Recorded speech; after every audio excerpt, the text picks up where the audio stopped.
Good morning students. Today I will teach to you history chapter 2 from trade to territory. Overview of the chapter.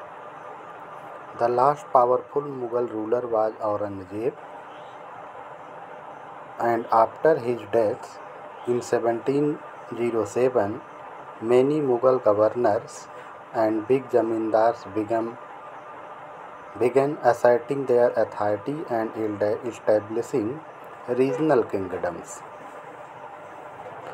तो मुग़ल वंश के अंतिम शासक औरंगज़ेब के मरने के बाद यानी 1707 में जो मुग़ल गवर्नर्स थे या सूबेदार थे, बड़े बड़े ज़मींदार थे, इन लोगों ने धीरे धीरे जो है अपनी अथॉरिटी पे जो है रीजनल किंगडम यानी क्षेत्रीय राज्यों की स्थापना करना शुरू कर दिया।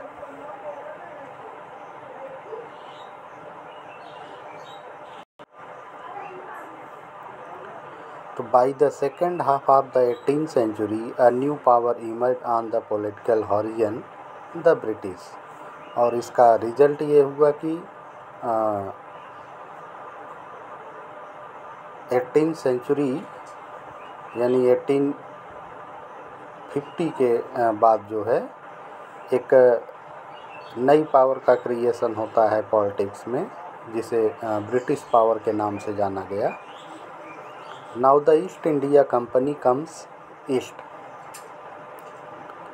The east India company in 1600 acquired a charter from the ruler of England, Queen Elizabeth I, granting the company sole right to trade with the East। तो ईस्ट इंडिया कंपनी जो थी इसे 1600 में इसको इस्टेब्लिश किया गया था, और तो 1600 में ही वहाँ की जो महारानी थी एलिजाबेथ फर्स्ट जो है उन्होंने एक चार्टर के थ्रू जो है कंपनी को ईस्ट के जो कंट्रीज थे उनके साथ जो है ट्रेड को सेल करने का जो है राइट प्रोवाइड कर दिया।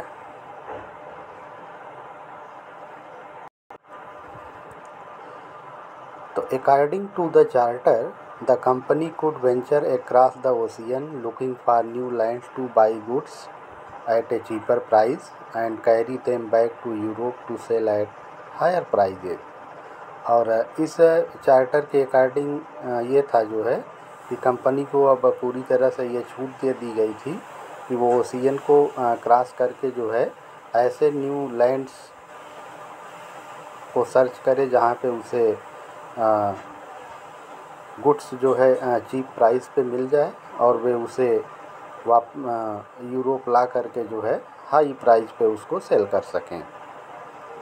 The Portuguese establish their presence on the western coast of India and had their base in Goa. और जो पुर्तगाली थे इन्होंने जो है इंडिया का जो वेस्टर्न कोस्ट था, पश्चिमी तट जो है वहाँ पे ये एक तरह से इस्टेब्लिश हुए और इन्होंने गोवा को जो है अपना बेस बनाया था।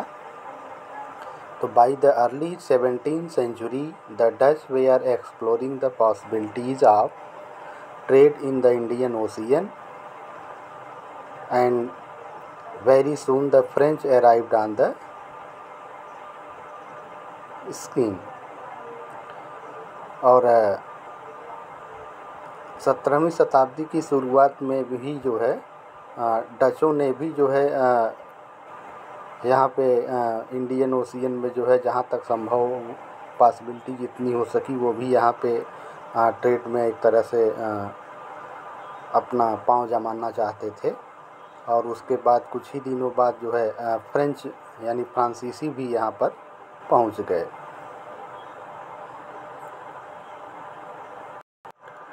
East India company begins trade in Bengal. और इन सब में जो ईस्ट इंडिया कंपनी थी उसने अपने ट्रेड की स्टार्टिंग बंगाल में किया। इन 1651 the first English factory was setup It was the base from which the company's traders known as factors operated. और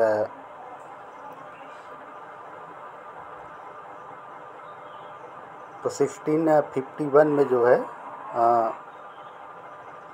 फर्स्ट इंग्लिश फैक्ट्री को सेटअप किया गया और इसका जो बेस था जो है वो कंपनी के जो ट्रेडर्स थे, व्यापारी, जिन्हें फैक्टर्स के नाम से जाना जाता था। In the warehouse of the factory goods for export were stored. और वेयर हाउस जो होता था फैक्ट्री का, वहाँ पे ऐसी सारी गुड्स को जो है एक तरह से स्टोर किया जाता था जिसकी एक्सपोर्टिंग होती थी। And accompany by 1696 built A fort around the settlement. और 1696 में जहाँ पे इनका सेटलमेंट था जो है वहाँ पे कंपनी के द्वारा एक फोर्ट कंस्ट्रक्ट किया गया। The company continuously tried to press for more concessions and manipulate existing privileges. और कंपनी जो थी ये लगातार ये प्रयास कर रही थी या एक तरह से दबाव बनाती थी कि उसे ज़्यादा से ज़्यादा कंसेशन प्रोवाइड किया जाए, छूट प्रोवाइड किया जाए, और उसके साथ साथ वो अपने वर्चस्व को भी जो है बढ़ाने का प्रयास कर रही थी। How trade led to battles. The conflict between the company and the nawabs of Bengal intensified.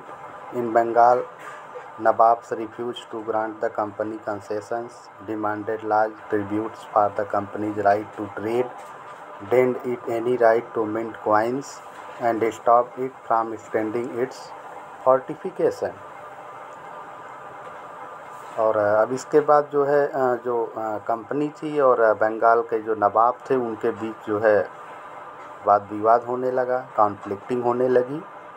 क्योंकि बंगाल के जो नवाब थे उन्होंने कंपनी को जो भी कंसेशंस प्रोवाइड किया जाता था, जो ग्रांट प्रोवाइड किया जाता था, वो सब इन लोगों नवाबों ने रिफ्यूज़ कर दिया। और उनकी जो डिमांड होती थी कंपनी की, उनका जो राइट था ट्रेड पे, ये सारी चीज़ों को जो है नवाब के द्वारा जो है एक तरह से रोक दिया गया, बैन कर दिया गया।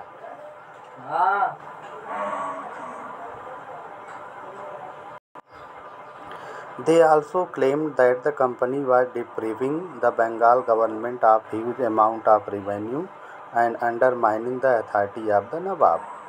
और उनकी ये क्लेम थी, यानी उनकी ये शिकायत थी कि कंपनी जो है ये लगातार जो बंगाल की गवर्नमेंट है उसका रिवेन्यू के रूप में जो है एक बड़े अमाउंट का लॉस हो रहा है, और उसके साथ साथ ये जो है जो नवाबों की अथॉरिटी है